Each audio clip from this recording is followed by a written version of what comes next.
फुरकान और आदित्य कुछ इस तरीके से।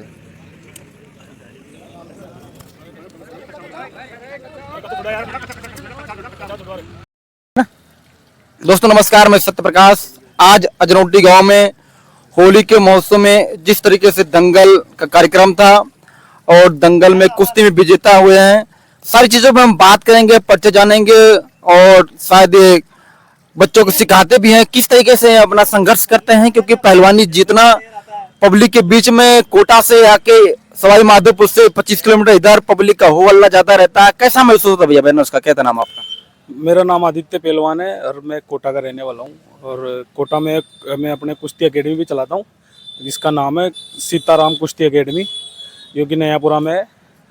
और मेरे पास प्रेजेंट टाइम पे 30 से 40 बच्चे पहलवानी करते हैं सुबह शाम, जिसमें से कई तो अजनौटी गांव में भी आए थे जो सभी कुश्ती जीते हैं यहाँ पर।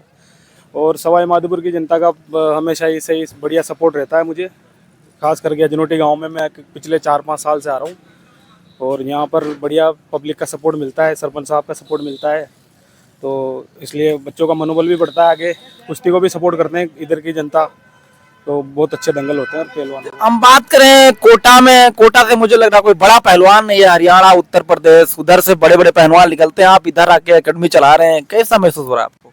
है कोई नहीं, बड़ा मैं कोटा का ही रहने वाला हूँ, लोकली हाड़ौती का ही। और भी पहलवान हुए हैं कोटा में, बड़े बड़े पहलवान हुए हैं। हाँ, बड़े पहलवान भी हुए हैं, हमसे बड़े पहलवान भी हुए हैं और सभी तरह के पहलवान हुए हैं। सवाई माधोपुर में बड़े पहलवान हैं, पहलवान तो है बड़े सारे।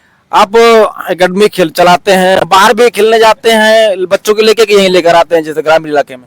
नहीं, ये दंगल लड़ाते हैं बच्चों को, थोड़ा इनका बच्चों का मनोबल बढ़ता है। थोड़ा कुछ दंगलों में जो कैश पैसा मिलता है तो उससे बच्चों का दूध बादाम का खर्चा निकलता है। बाकी बच्चे मेट पे लड़ते हैं। मेरे अखाड़े में एकेडमी में हमारे पास मेट है। हाँ, मेट गद्दे होते हैं, गद्दों पे पॉइंट वाली कुश्ती होती है, तो वो बच्चे खेलते हैं। एक बात हम जैसे मिट्टी में लड़ना और मैट पे लड़ना डिफरेंस नहीं होता है? हाँ, डिफरेंस होता है थोड़ा। ये मिट्टी में कुश्ती होती है जैसे चितपुट के आधार पर होती है और मेट पे होती है पॉइंट के आधार पर, और फर्क दोनों में है पॉइंट का इनका। और थोड़ा उसमें स्पीड वाला काम हो जाता है, मेट पे कुश्ती ज़्यादा स्पीड से चलती है, मेट पे क्या कुश्ती थोड़ी स्लो चलती है। हाँ, टेक्निक का फर्क पड़ता है। एक बात और हम जानना चाहेंगे भैया कि जिस तरीके से आप अपने बच्चों को सिखाते हैं लगातार क्षेत्र में, कैसा महसूस होता है? क्योंकि कुश्ती लड़ना और जीतना, उसके बाद बच्चों को भी आगे प्रमोट करना, क्योंकि समय के अनुसार हम देखें तो अभी आजकल के जिस समय बच्चे ज्यादातर कुश्ती और खेल से अलग होकर क्रिकेट की तरफ ज्यादा भग रहे हैं। देखो, मैं किसी स्पोर्ट को नहीं बुरा बोलता, सभी स्पोर्ट अपनी जगह पर सही है, लेकिन संघर्ष देखो सब में, मेहनत भी सब में लगती है। मैं एज ए कोच कुश्ती सिखाता हूँ कोटा राजस्थान में एकेडमी में, तो सब बच्चे आते हैं तो उनको बस हम डिसिप्लिन में रहना सिखाते हैं, कुश्ती के दाव सिखाते हैं, और तुम्हें बाहर कैसे रहना है, अपने जीवन को कैसे आगे ले जाना है, बड़ा पहलवान बनना है, कोई नौकरी लगते हैं। स्पोर्ट्स में पढ़ाई के साथ साथ स्पोर्ट भी जरूरी है। स्पोर्ट्स से आप जैसे मेडल जीतते हो इंटरनेशनल नेशनल लेवल पे, तो सरकार, राजस्थान सरकार 2% कोटा दे रही है और डायरेक्ट सीधी नौकरी भी देती है। तो बच्चों का में ये बस, और नशे से दूर रहते हैं, नशे पत्ते से बच्चे दूर रहते हैं अपना थोड़ा जीवन बनाने के लिए। बहुत अच्छी बात आदित्य भाई ने कही, नशे पते से बच्चे दूर रहने चाहिए। आप एक बात और, जैसे गवर्नमेंट हर चीज को प्रमोट करती रहती है, तो आपके यहाँ कोटा एक शिक्षा का हब भी माना जाता है। इस तरीके से आप कुश्ती लड़ाते हैं तो गवर्नमेंट की तरफ से आप एकेडमी को किसी तरह की हेल्प मिलती है, बड़े नेताओं की तरफ से? हाँ, बिल्कुल मिलती है। समय समय पर वहाँ कर हमारे जो राजस्थान कुश्ती संघ के अध्यक्ष अभी जो इस समय है श्री राजीव दत्ता जी, वो लोकसभा अध्यक्ष ओम बिरला जी के OSD भी है पर्सनल हो, तो वो अभी कुश्ती संघ के सेक्रेटरी है। तो जब से वो आए हैं तब से कुश्ती को भी बहुत उन्होंने ऊंचाइयों पर ले गए हैं। जैसे अभी तमिलनाडु में 15 साल वाले बच्चों की जो नेशनल होता है, उसमें राजस्थान की टीम को पहली बार किसी स्टेट ने बच्चों को बाई फ्लाइट नेशनल लेवल पे बाई फ्लाइट भेजा है, सभी बच्चों को, सभी 30-40 बच्चे जो होते हैं सभी को। और हाँ, कोटा से पूरे राजस्थान की टीम से तमिलनाडु गई थी टीम। तो सरकार का भी सपोर्ट रहता है और अध्यक्ष साहब का भी सपोर्ट रहता है, और राजस्थान कुश्ती थोड़ी आगे अब जाने के लिए तैयार है। हाँ, आप कुछ कहना चाहेंगे युवाओं को? युवाओं को यही कहना चाहता हूँ कि भाई अपना मेहनत करे, कोई भी फील्ड में कोई सा भी गेम है, और अपने मेहनत करे और नशे पत्ते से भी दूर रहे, कोई सा भी गेम खेले तो उसमें आपको डिसिप्लिन से रहना है, डिसिप्लिन से रहे तो आप 100% कामयाब होंगे।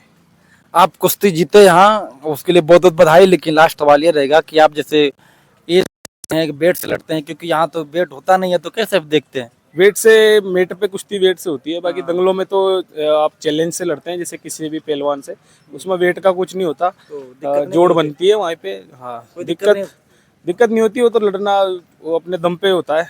कुश्ती में वेट के हिसाब से नहीं होती मिट्टी में दंगल। एक सवाल ये है कि हमारे मन में भी, क्योंकि हम तो भाई कुश्ती लड़ते नहीं है, जैसे शोरगुल होता है एक पहलवान को लेके ज्यादा, एक जो क्षेत्र का पहलवान होता है उस पर ज्यादा शोरगुल रहता है, और आप लोगों पे जैसे बाहर के रहते हैं तो उन पे कम शोरगुल होता है पब्लिक की, तो उस पे आप लोगों का क्या मन रहता है? नहीं, वो तो जैसे कुश्ती लड़ते रहते हैं, दंगलों में जाते रहते हैं, तो ये सब चीज़ें देखने को मिलती है। कहीं अपने जैसे गांव का पहलवान है उसमें पब्लिक उनको ज़्यादा सपोर्ट करती है, तो ये तो एक स्वाभाविक बात है। बाकी जो अच्छा पहलवान होता है वो फिर कहीं भी नहीं दबता। कुश्ती अगर वो अच्छा लड़ता है तो कोई पब्लिक भले कितना ही पीछे पब्लिक हाउ लड़ करती है, जो अच्छा पहलवान होता है वो तो जीतेगा। हाँ हाँ। ये हमारे साथ आदित्य थे, एकेडमी चलाते, बहुत ही शानदार पहलवान है, और शानदार पहलवान के साथ साथ इनकी जो सोच है वो काफी अच्छी लगी, क्योंकि इन्होंने जिस तरीके से हम देख रहे हैं आजकल की युवा नशे की तरफ और तमाम लतों में जूझ रहे हैं, उसको दूर होने की बात कही, उससे दूर रहिए, और जिस भी स्पोर्ट लाइन में जाना चाहते हैं वहां संघर्ष करिए, संघर्ष करके नाम बनाइए। और इनका कहना है आप अच्छे खिलाड़ी हो तो किसी मैदान में आप परचम लहरा सकते हो। बहुत अच्छा लगा। आपको एकेडमी में कोई जुड़ना चाहे, आपसे मिलना चाहे, तो कोई इससे कांटेक्ट हो जिससे वीडियो कोई जिसके आप पहुंचे हो आपसे मिल सके। मेरी एकेडमी कोटा राजस्थान नयापुरा में शिवी गार्डन के जस्ट सामने रघुराई इंडोर स्पोर्ट्स कॉम्प्लेक्स है। एकेडमी का नाम है सीताराम कुश्ती एकेडमी। मेरा कॉन्टेक्ट नंबर है, मोबाइल नंबर 9166517488। हमारी इंस्टाग्राम पे भी एकेडमी की आईडी बनी हुई है सीताराम कुश्ती एकेडमी के नाम से। तो आप कहीं से भी आए, वहाँ पर एकेडमी में आपको रहने की व्यवस्था मिलेगी, और वहाँ पे अच्छी आपको कुश्ती सीखने के लिए अच्छे कोचेस मिलेंगे। हमने 2 कोच पहले से लगा रखे हैं। अमन पहलवान भी जो बच्चों को सिखाते हैं, साथ में मैं भी सिखाता हूँ, और जो भी आना चाहे वो आ सकता है।